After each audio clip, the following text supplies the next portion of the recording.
Ahí estoy grabando, sí. Bueno, arrancamos entonces. Bueno, esta es la clase de abdomen agudo obstructivo, su oclusión intestinal. Un poco se repite, sí, lo que hablamos en otras clases, así que por ahí no voy a hacer tanta pausa y tanto detalle en lo que ya vimos, ¿sí? Más que nada para los R2 que están por bajar a la guardia y bueno, para los R1 obviamente que recién arrancan. A ver, paciencia, mi computadora. Bueno, ¿y cómo empieza esta historia, no? Nos viene un paciente así, ¿sí? Con este abdomen y nos dice, me duele la panza, hace 5 días que no voy de cuerpo. ¿Sí? Esta es la situación que más, digamos, en más oportunidades se nos va a presentar ante un abdomen agudo obstructivo, ¿sí? Y después vamos a ver cómo lo vamos a evaluar y qué le vamos a ir pidiendo. Primero vamos a hablar un poco de la obstrucción intestinal, ¿sí? La obstrucción intestinal ocurre, como dice en la definición, cuando el flujo normal del contenido intestinal se interrumpe. Puede ser total o parcial, la parcial es la que conocemos como suboclusión intestinal, ¿sí? ¿Qué significa esto? Que no va a tener ausencia total de eliminación de gases o materia fecal, les puede referir que algunos gases se eliminan o cosas así. Puede ser mecánico o funcional, sí, que después vamos a ver los distintos tipos. Y hay que saber que el 80% de los casos está involucrado el intestino delgado, ¿sí? Y ahora vamos a pasar a las causas, que como dice acá, pueden ser intrínsecas o extrínsecas. ¿Y a qué se refiere a esto, sí? Las lesiones extrínsecas, ¿sí? Hay muchos ejemplos, vamos a ver los más frecuentes, ¿sí? Las famosas adherencias son la causa más frecuente de estos cuadros de oclusión intestinal. ¿Por qué se dan las adherencias? Bueno, mayormente por cirugías previas, y eso es lo que hay que interrogar, o por alguna inflamación, peritonitis o radiación. Hernia es otra causa bastante frecuente de abdomen agudo oclusivo, ¿sí? Creo que Berito hace poco operó uno, tuvimos Oyola también hace poco. Vólvulo, ¿sí? La famosa paciente ruso Eva, también es un cuadro bastante frecuente de oclusión. En este caso, bueno, fue a cirugía, también ya saben que después se puede devolvular por ecoscopía, ¿sí? Vamos a otras cosas, seguimos. Las causas son un montón, si vamos a las más frecuentes, a las que más vemos. En cuanto a las lesiones intrínsecas, es decir, de adentro de la luz, sí, obviamente a la cabeza, la neoplasia, ¿sí? Y otra cosa que acá me pareció interesante, no sé si mi cursor, bueno, la estenosis de una anastomosis, ¿sí? Recuerden que eso también puede dar cuadros oclusivos. Y después otra de las causas más frecuentes, sí, que no son propias de la pared del intestino, sino que son obstrucciones intraluminales. Y esto también vimos mucho, creo que hace poco, Vero Leyenda operó una intususcepción, el famoso hilio biliar, sí, el famoso fecaloma, los besóvares, todos nos acordamos de nuestro paciente Roca, que operó Fede. Y bueno, cuerpo extraño, tuvimos hace poco también a Benítez con el hueso de pollo, así que todo esto es algo que ya lo vienen viendo, ¿sí? Ahí es una imagen de la intususcepción, otra imagen de un besóvar. Bien. Y vamos a hablar un poco de la fisiopatología del abdomen agudo obstructivo para ver cómo y por qué llega así un paciente a la guardia, ¿sí? La obstrucción lleva a la dilatación del intestino, ¿sí? Como ya sabemos, proximal al bloqueo. Cuanto más abajo, digamos, más distal sea la obstrucción, mayor dilatación, ¿sí? ¿Qué pasa con la pared intestinal? Se torna edematosa, se pierde la función de absorción y hay líquido que queda secuestrado en el lumen, ¿sí? Por eso vemos los famosos niveles hidroaéreos. También puede haber translocación de líquido a la cavidad, por eso podemos ver líquido libre sin que esté perforado. Y lo que más nos preocupa en este caso, ¿sí? La necrosis intestinal. ¿Y por qué se da? Por la torsión del intestino o de su meso, ¿sí? O alrededor de una adherencia. Y otra cosa que también hay que tener en cuenta, y esto también lo vamos a ver cuando vemos la causa funcional, ¿sí? Que si la dilatación es excesiva, se pueden comprometer los vasos intramurales y disminuye la perfusión. Esto también puede desencadenar en, digamos, la isquemia y lo que digamos, evolutivamente lleva a la perforación intestinal. ¿Sí? Esto para que entendamos un poco por qué pasa todo lo que vemos y a qué tenemos que estar atentos. Entonces, ahora sí, ¿cómo nos va a llegar nuestro paciente, el paciente que vimos la foto con ese abdomen distendido a la guardia? ¿Qué nos puede referir? Náuseas y vómitos, sí, por supuesto, por la obstrucción, hablando lisa y llanamente, no sale por abajo, sale por arriba, ¿sí? Vómitos, y ya lo hablamos también en una clase que dieron los chicos, que lleva a los vómitos a la pérdida de electrolitos, que puede generar una alcalosis metabólica y a su vez también hipovolemia, ¿sí? Puede haber crecimiento bacteriano en el intestino, que normalmente es estéril, y ahí observamos los vómitos fecaloides, ¿sí? Que habla de una larga data de obstrucción. El dolor abdominal, la realidad es que no hay un patrón que siga el dolor abdominal, ¿sí? Generalmente es difuso, puede ser periumbilical, como un calambre, puede ir y venir, ¿sí? Y la focalización del dolor, aunque el mismo sea constante, puede indicar una complicación, como ya vimos en las clases anteriores, ¿sí? Pero la realidad es que no refieren, por supuesto, a un dolor puntual, sino que es un dolor generalizado. Y obviamente también, como arrancaba la frase de la clase, que refieren constipación, ¿sí? Ausencia de eliminación de gases o materia fecal. Entonces, ¿a qué tenemos que estar atentos cuando los revisamos, sí? Primero, y antes que nada, me faltó un essay, signos sistémicos, ¿sí? Atentos, son pacientes que vienen deshidratados, ¿sí? Atentos, taquicardia, hipotensión, oliguria, las mucosas secas, ¿sí? Por ahí nosotros nos desviamos, nos metemos mucho con el abdomen y nos olvidamos de estas cosas. Por ahí el paciente hay veces que lo reflejan las facies y hay veces que la verdad no, y son todas cosas a las que tenemos que estar súper atentos, ¿sí? Así que tómenle los vitales o pídanle al enfermero que le tome los vitales. Fiebre puede tener o no, ¿sí? Generalmente si tiene fiebre ya lo asociamos a un proceso infeccioso o una complicación, ¿sí? Y ojo, porque que no haga fiebre no significa que no esté complicado, ¿sí?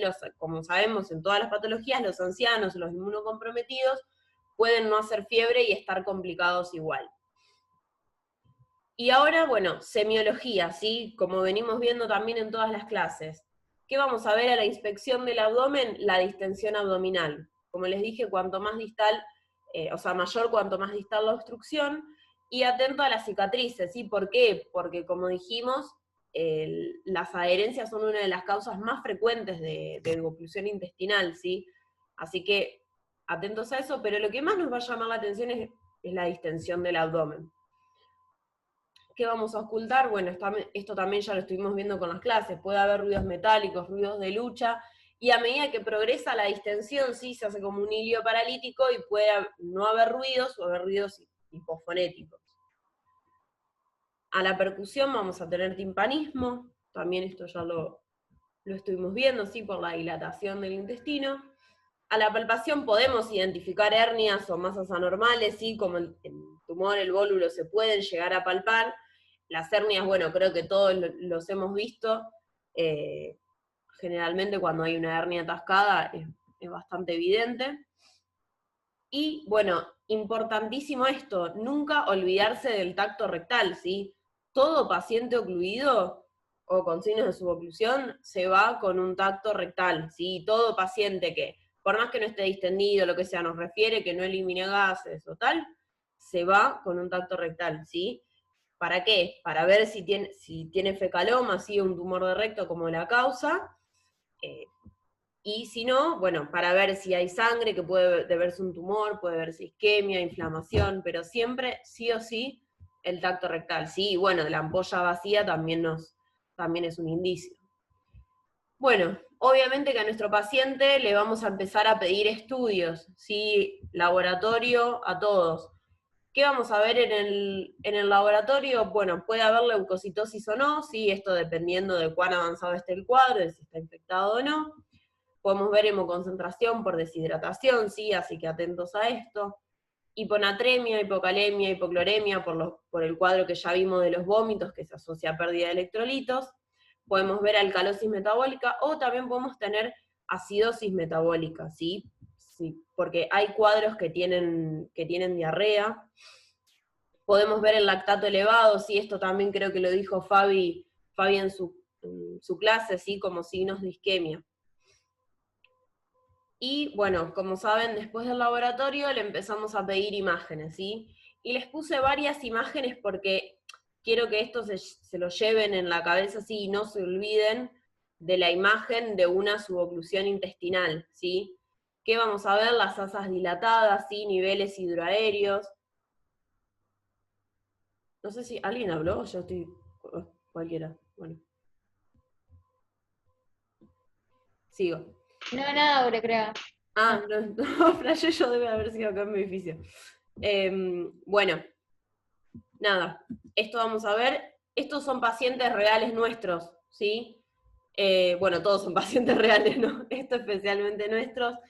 Esta, si se acuerdan, es Russo Eva, ¿sí? Con el vólvulo, que se ve bien, no puse la de tórax, pero también se veía. Esta es una paciente que operé yo con diflorio, creo que antes de la pandemia, ¿sí? De una hernia inguinal atascada. Ven bien, ¿no? Cómo se ve todos los niveles y las asas dilatadas. Esa es la imagen que se tiene que llevar, ¿sí? Y este era Oyola, también que tenía una hernia epigástrica atascada, y lo mismo, ¿sí? Los niveles y la dilatación del intestino menos que el anterior.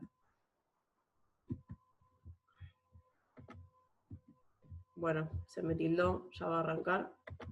Esas son las ventajas de acordarte de todos los nombres de los pacientes, Aure. Puedes buscar ejemplos propios. Sí, sí. Y te acuerdas de todos. Bueno, este es un gran aporte de la doctora Canaro. A ver, este quiero que me lo diga alguno de los que esté en la residencia, a ver qué ven. ¿Lo ven? Sí, yo veo como dilatación de asas.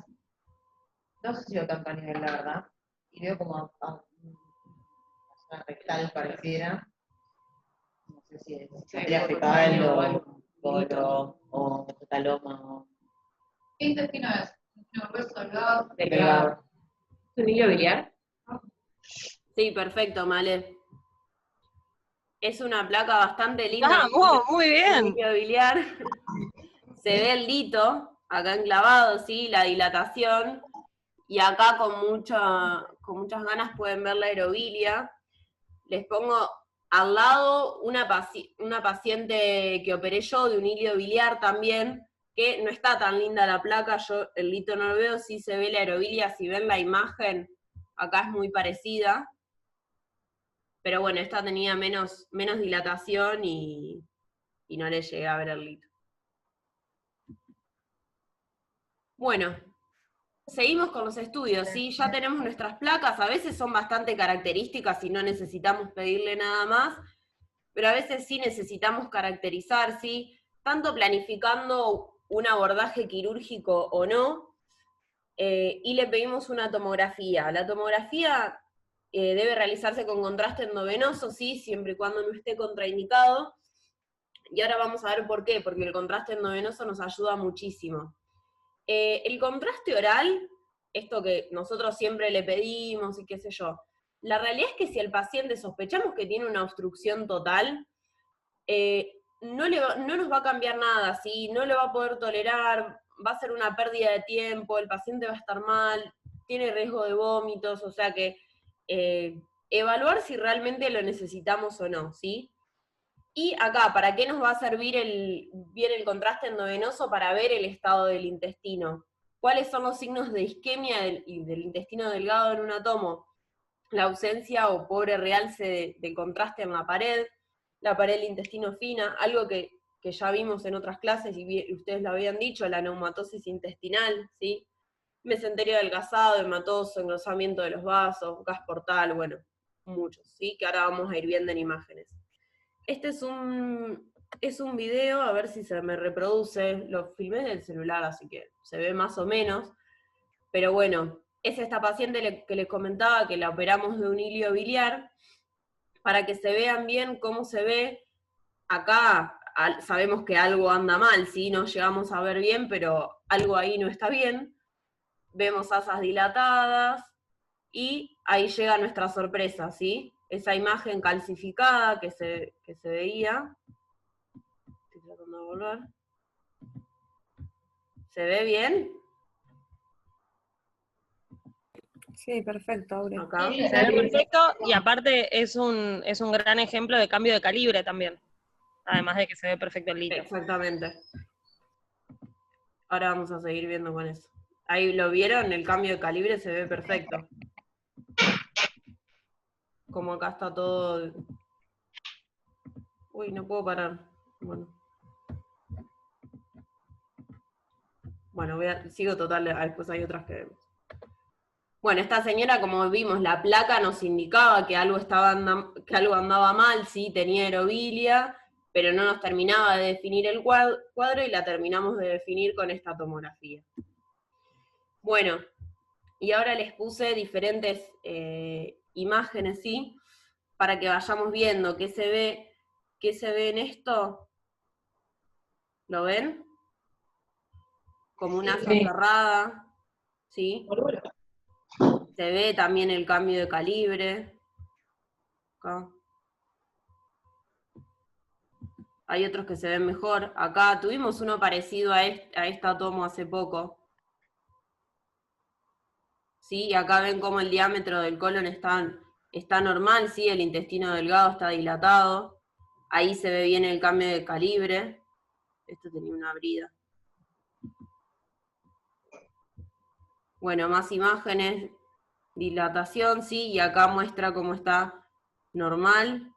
Y este segmento proximal dilatado. El estómago dilatado a pesar de tener la sonda nasogástrica. Bueno, más imágenes, dilatación, ven cómo se llena de líquido, lo que hablamos al principio, de que el intestino pierde su función de absorción y queda el líquido retenido. Y ahí vemos bien cómo se contrasta la pared del intestino delgado fina. Bueno, y acá lo mismo, ¿sí? Asas bien dilatadas, asas normales del otro lado. Acá también, ¿sí? Niveles, asas dilatadas, asa normal, cambio de calibre, ¿sí? Esto es lo que vamos a buscar y lo que vamos a ver en una tomo. Lo más frecuente, obviamente, cuando hay adherencias o cuando hay una hernia atascada, obviamente si la obstrucción es por un tumor, vamos a ver el tumor.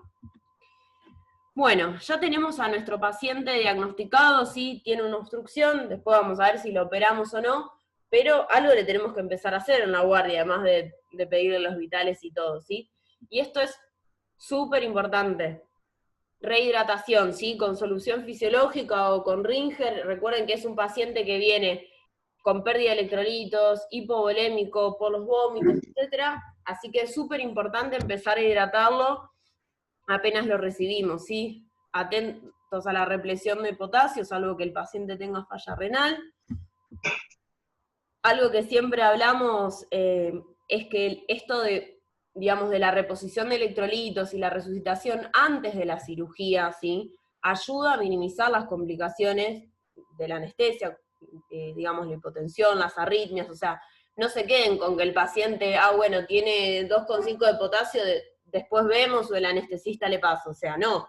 Nosotros hacemos todo lo que está a nuestro alcance hasta que llegue a la cirugía. Bueno, ahí vamos a ver que hay veces que no llega a la cirugía, ¿sí?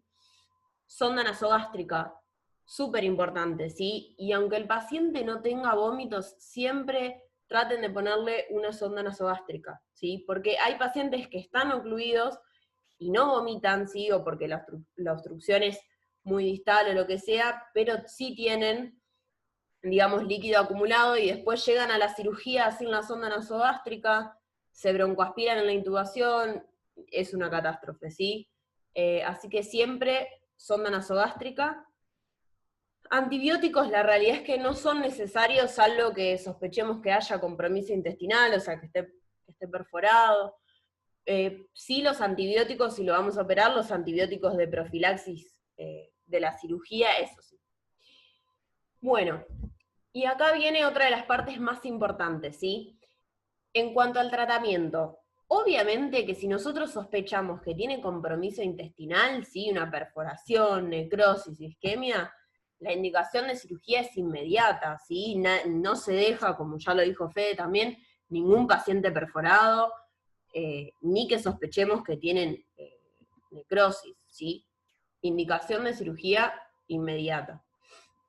Entonces, pero ¿qué pasa con el cuadro de las adherencias? ¿Sí? Que dijimos que era uno de los cuadros más frecuentes de oclusión intestinal.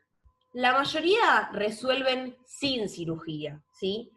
Y hace poco tuvimos un paciente, ¿sí? Romero, vamos a hablar también de esto de las suboclusiones frecuentes, ¿sí?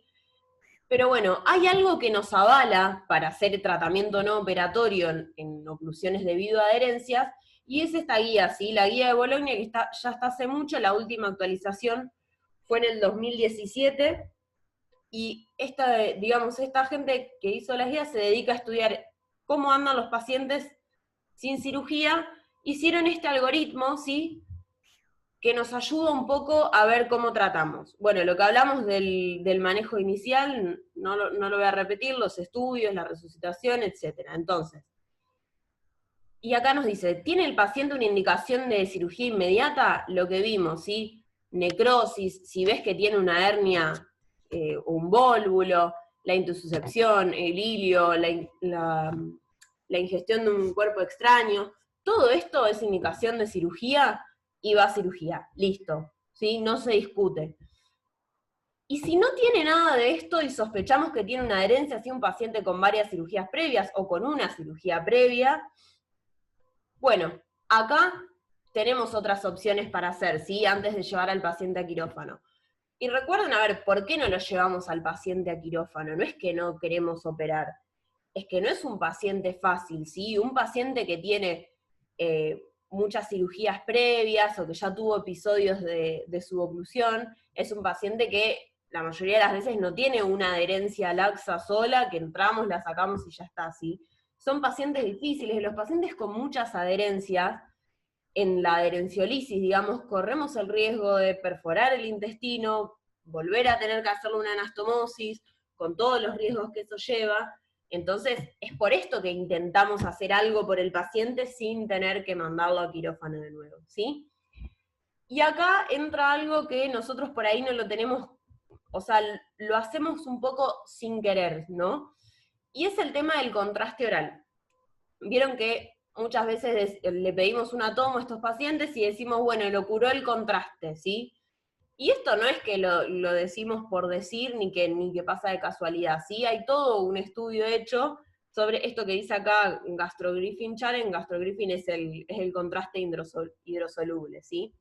Y si el paciente no tiene contraindicaciones para darle contraste, ¿sí? Que sería que esté embarazada o que tenga una cirugía abdominal muy reciente, podemos probar, ¿sí? Y le damos contraste. Y si el contraste, digamos, le volvemos a hacer una imagen, una radiografía de pie, no es necesario que sea otra tomo, de 6 a 24 horas, tiene contraste en el colon, significa que la suboclusión resolvió, ¿sí? Si no tiene el contraste, ¿sí? Si el contraste no avanzó, bueno, ahí esperamos y vamos a la otra parte del manejo, ¿sí? Ahora vamos a hablar de cuánto podemos esperar un paciente sin operarlo o no. Si la causa, digamos, no es ninguna de estas de indicación de cirugía inmediata, y tampoco son adherencias, sí puede haber otras causas de suboclusión, como vemos acá, la radiación, una enteritis por radiación, sí, una enfermedad inflamatoria del intestino. Bueno, esto no lleva a cirugía tampoco, y tendrá una terapia específica, pero también es conservadora. Entonces, volviendo a esto de la prueba con el contraste oral, sí, ¿por qué se usa? Porque por la hipertonicidad, sí, atrae líquido, disminuye el edema de pared y estimula la peristalsis. Eso es la famosa magia del contraste oral, ¿sí? Entonces, ¿qué dicen los estudios? Esto, que puede predecir la resolución clínica, reduce la estadía hospitalaria y acelera la resolución de la obstrucción sin reducir la necesidad de cirugía, ¿sí? Por lo que dijimos, o sea, si el paciente tiene indicación quirúrgica, no se discute. Se dan 100 mililitros sin diluir, también lo podemos dar diluido como lo damos nosotros, se clampea la sonda, y después, como les decía, les hace otra imagen. Si el contraste llegó al colon, lo tomamos como que la obstrucción resolvió. Cuando hablamos de resolución de un tratamiento de oclusión intestinal, ¿sí? Cuando vemos que la distensión abdominal bajó, que el paciente empezó a eliminar gases o materia fecal, que viene menos débito por la sonda nasogástrica, ¿sí? Si el paciente continúa estable, pero sigue teniendo síntomas, eventualmente va a requerir cirugía. ¿Cuánto tiempo esperamos para operar o no al paciente? De 3 a 5 días, ¿sí? El tratamiento médico es eso, sonda nasogástrica, nada vía oral, lo esperamos 3 a 5 días y ahí vamos viendo, ¿sí? Si no resuelve, bueno, hay que operarlo, ¿sí? Si resuelve, progresamos dieta y todo genial, como pasó con el paciente Romero que tuvieron hace poco, ¿sí? Esto obviamente, la medicina no es todo blanco o negro, ¿sí? Hay pacientes que nosotros le decimos con abdomen congelado, ¿sí? O inoperables, son pacientes con múltiples cirugías, múltiples cicatrices, o pacientes con mucho riesgo quirúrgico, por muchos, digamos, factores de riesgo. Entonces, acá podemos esperarlos un poquito más, ¿sí? Empezamos con la nutrición parenteral y podemos esperar más de 5 días para ver si resuelve, ¿sí? Porque sabemos que la cirugía va a tener muchísimo riesgo. ¿Qué se vio en los distintos estudios? Que la estadía hospitalaria sí era de 16 días en el tratamiento quirúrgico y de 5 días en el tratamiento no operatorio. Esto estamos hablando siempre de pacientes que están ocluidos por adherencia, ¿sí?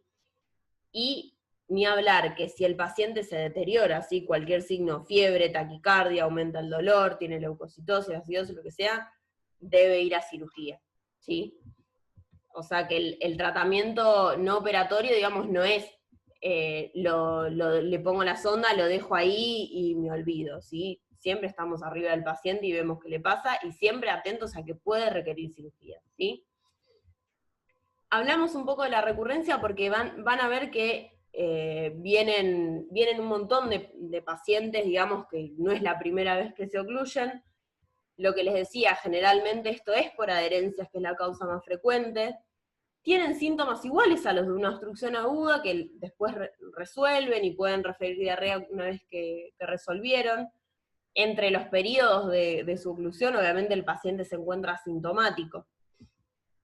¿Qué se vio? Que aproximadamente el 20% de los pacientes tienen recurrencia, ¿sí? Y la mayoría dentro de los 5 años del primer episodio. Después de 3 episodios, la probabilidad de recurrencia aumenta y es más del 80%, ¿sí? Si se acuerdan, digo Romero todo el tiempo porque es el último paciente que me acuerdo y que creo que conocen todos que vino por esto. ¿Se acuerdan? Había estado internado en el 2018 y en el 2015, o sea, son pacientes que siempre vuelven.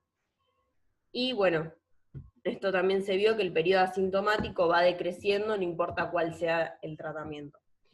Bueno, hasta ahí un poco de abdomen agudo, o sea, una visión global, sí, no me metí con los tratamientos, porque eso después específico de cada patología, porque eso pertenece a otras clases. Estos todos eran obstrucciones mecánicas, ¿sí? ¿Tienen alguna duda o algo que quieran preguntar? Sí, sí, podemos hablar. No, yo creo que no. No escucho, ¿eh? Dicen que no. No, dicen que no tienen duda. Vamos bien. Listo, entonces pasamos rápidamente a esto que llamamos síndrome de Ogilvy o pseudoobstrucción colónica aguda, que es el nombre más actualizado que se le da. Hace poco tuvimos una revisión de estos con los gastroenterólogos por un paciente, ¿sí? Así que rápidamente para distinguirlo de una oclusión como las que veníamos viendo, ¿sí? El Ogilvy es un síndrome que se caracteriza por la dilatación aguda del colon en ausencia de una lesión anatómica que obstruya el paso del contenido intestinal, ¿sí? Esto es muy importante, es una dilatación sin lesión, ¿sí? No vemos la causa. Se da generalmente en pacientes hospitalizados, ¿sí? Con enfermedad severa o cursando un posoperatorio. Generalmente involucra el ciego y el colon derecho, aunque puede extenderse hasta el recto. Generalmente se dan pacientes mayores de 60 años, ¿sí? Y esto es algo muy importante. El riesgo de perforación aumenta cuando el diámetro del ciego excede los 10 a 12 centímetros, o cuando la distensión estuvo presente más de 6 días, ¿sí? Esto grábenselo para cuando le llegue la consulta, etc. Se conoce el mecanismo exacto, sí, tiene algo que ver con la inervación y cómo las distintas causas exceden, pero el mecanismo exacto no se conoce, ¿sí? ¿Cuáles son las condiciones clínicas asociadas al síndrome de Ogilvy? Bueno, van a ver que son un montón, ¿sí? Hay medicaciones, opioides, anticolinérgicos, antipsicóticos, posoperatorios de cirugías de trauma, de obstetricia, cardíacas, hay un montón, ¿sí? Disbalances metabólicos, así que nada, después les voy a dejar la lista, pero sepan que hay un montón de condiciones que pueden dar Ogilvy, ¿sí? ¿Y qué vamos a ver en el paciente? Bueno, la distensión generalmente es gradual, ¿sí? Se da en 3 a 7 días, pero también puede desarrollarse rápidamente. El 80% de los pacientes asocia dolor abdominal, el 60% presenta náuseas o vómitos, el 50% constipación, y también pueden presentar diarrea, ¿sí? Por escurrimiento. Acá se ve la radiografía, así como lo vemos, y se ve la dilatación del marco colónico. Y bueno, no puse ninguna tomografía ni nada, pero no tiene, obviamente, lesión mecánica, eso les tiene que quedar grabado. Tiene los síntomas de una oclusión intestinal, pero no tiene una lesión mecánica que los produzca, ¿sí? Y bueno, esto es un poco lo que se discutió hace poco en un Ateneo con gastroenterología, ¿sí? Neostigmina sí, neostigmina no, ¿cuándo la neostigmina? ¿Lo operamos, no lo operamos? ¿Le hacemos una videocolonoscopía para descomprimir o no? Bueno. Primero vamos a ver un poco este cuadro, resume esto, ¿sí? No quise extenderme mucho porque no era tampoco el tema per se de la clase, pero bueno. Tenemos la distensión aguda del colon. Sí, obviamente siempre descartar, como les dije, que no sea una obstrucción mecánica. Abre. ¿Sí? Acá hay una pregunta. Una pregunta. Entonces, ¿el diagnóstico es como por descarte? Es como que tengo una obstrucción del colon, pero sin causa que me la explique, digamos. Exactamente, sí. O sea, lo evaluás obviamente en el contexto de un paciente, como dijimos, o sea, hospitalizado, después de alguna cirugía, o que esté recibiendo alguna droga en particular, pero sí, la realidad es que le haces una imagen y no tiene un tumor, no tiene fecaloma, no tiene una hernia, no tiene una adherencia, no tiene ninguna causa mecánica que lo explique, ¿sí? Por eso es una pseudoobstrucción aguda, ¿sí?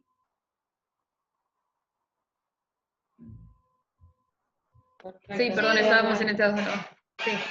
Bueno, entonces eso. Descartamos, por supuesto, que no sea una obstrucción mecánica, y acá ya nos metemos en el manejo de la pseudoobstrucción, ¿sí? Obviamente el tratamiento de nada oral, sonda nasogástrica, eso para todos, para el Ogilvy también, ¿sí? Evaluás si hay alguna causa reversible, más que nada lo que vimos de la medicación, ¿no? Si el paciente está operado, o sea, no es una causa reversible, por supuesto. Más que nada si tiene algún desbalance electrolítico, algo que pueda ser la causa.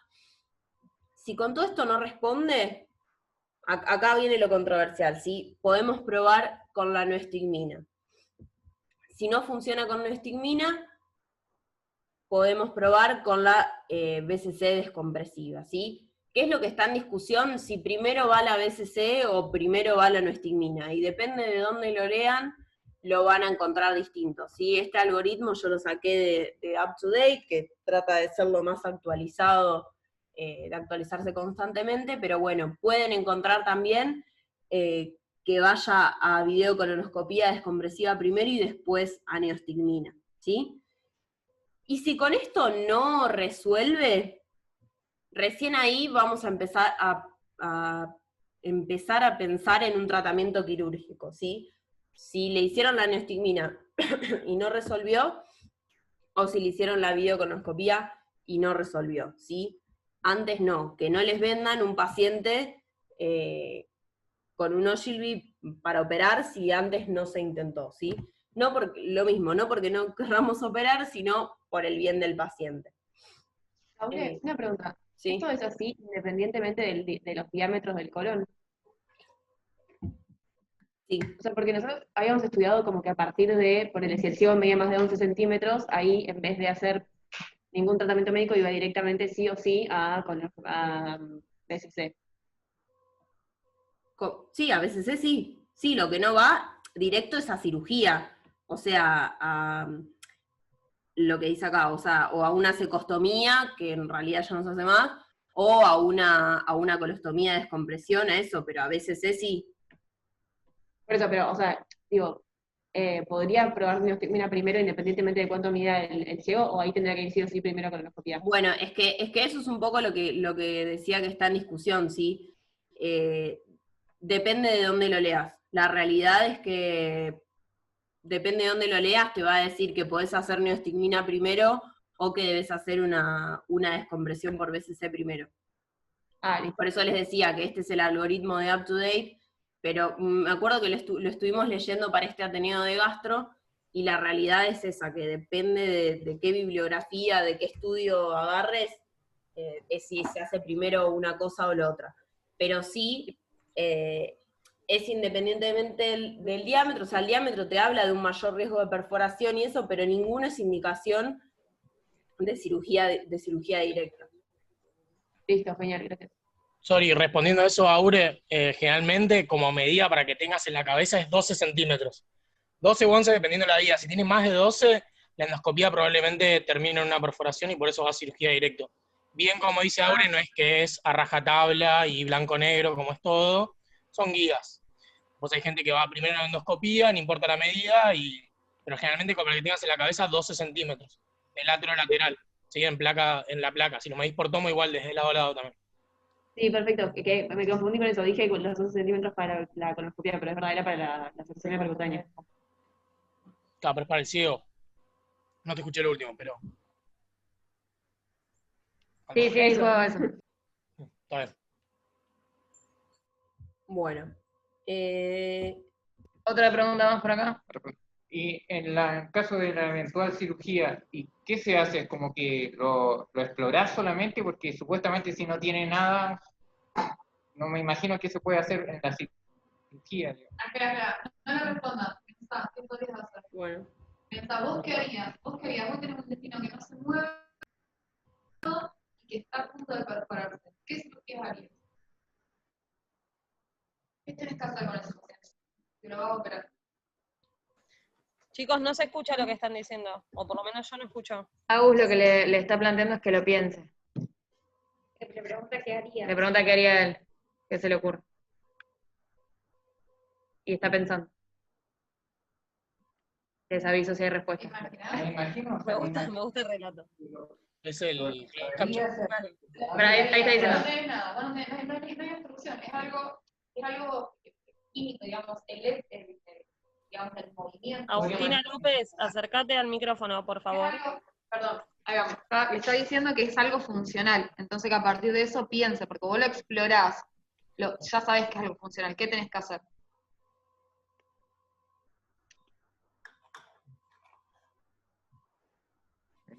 Explorar. Bueno, pero lo exploraste, está bien. Viste que es algo funcional y ahora, ¿qué haces con eso? Claro, es una manguera que está por explotar, ¿qué vas a hacer? Hay que intentar desobstruirla. Entonces. Pero no tiene obstrucción, es mecánico, es funcional, es de... Ahí. Entonces, sería tratar de sacarle ese aire. Muy bien, es sacarle el aire. Entonces, la idea de la cirugía, que ahora te la van a comentar bien, es lo perforaste de una manera guiada por vos. ¿Estamos? Entonces, lo que tenés que hacer es cortar, sacar ese aire y abocarlo. ¿Estamos? Le hacemos una colostomía. Por eso no es una cirugía gratis, ¿sí? Es una cirugía que después trae un montón de cosas. O sea, te salvas de una videocolonoscopia evacuadora, que solamente es algo no invasivo, estamos, quirúrgico, a una colostomía. Listo. Bueno, y nada, sí, eso también lo van a leer de la cecostomía, que en realidad es algo que ya no se hace mucho. Hay percutánea, ¿sí? ¿Qué es eso? ¿Qué es esto? Básicamente, como decía Agus, ¿sí? Acercar la pared. La verdad que no me di cuenta y no puse nada de esto porque era, nada, simplemente quería recordarlo y no puse nada del tratamiento quirúrgico per se, pero bueno, van a leer esto de la cecostomía, ¿sí? Que es básicamente pegar el ciego a la pared, ¿sí? Y hacer un agujero, no sé cómo explicarlo sin imágenes, ¿sí? Para que salga el aire. Eso también está discutido, ¿sí? Ya no se hace, y como dijo Agus, la mayoría de las veces le hacemos una ostomía para descomprimir. Igual, también lo dijo Agus, obviamente que no es gratis una cirugía para el señor, una ostomía, así que por eso hablábamos esto de probar siempre con neostigmina o con una descompresión por BCC. Después, si quieren, en el video de técnica quirúrgica les pongo la cirugía. Bueno, nada, la bibliografía, como les dije, sí, el up to date del libro de cirugía y nuestra experiencia en el sanatorio, y nada más, salvo que quieran seguir comentando algo. Che, podés sacarle una foto nueva, ¿no? No, va a ser sorpresa. Buenísimo. No, tiene que ser esa, no puede ser otra foto. Unos videos tremendos.